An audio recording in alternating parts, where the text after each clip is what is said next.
Meeshi meena nanglaga compensation Pibagi Heinabi Thadoktuna meena thoktringei leingak Loukhatpham Thokpa Thabak Paikhattuna Meeyam Punsi Kallu haina hannagi Minister Ningthoujam Biren phongdokkhre. Lampelda laiba hannagi Minister Ningthoujam Biren ki quarter pangthokiba paugi mifam amada wafam asi phongdokladuna mahakna makatana hai garang phayeng gi mafam khara da kuki kulai paiba singna nongmoi sizinaduna landarakiba thawong ado akanma mongda condemn tawi Meeshi meena thoklaga ex gratia pibagi wafam thadoklaga Meeyam gi punsi kanaba thabak tawba chungani phayeng gi Meeyam da kuki kulai paiba singna aki akang piba amadi awaba nanghanbagi thawong asi yaba ngamloi ngasi fawba phayeng gi kunja singna khulasi ngakchabani hojik lawlopa matam oibana leingak na Loukhatpham Thokpa cheksin thawrang sing lokhanaba leingak ta kayara khanna haijakhiba laikre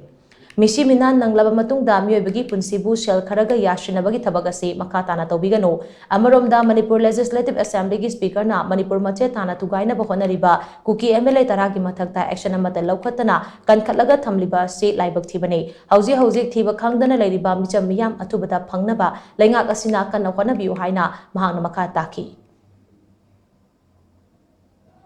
Uki yam laba kujukulai yam sophisticated oiba kulai pair wis nausingna phayeng tamna noi kapsilak horki ungdangi pungtare tarak mutamza yam sathina yam sophisticated oiba arms me am pair kangusingna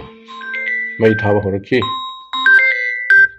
ma aduma sathiraba kujukulai me am aduna kapthak mutamda ekoi Manipur da leiba praja me am punamuksu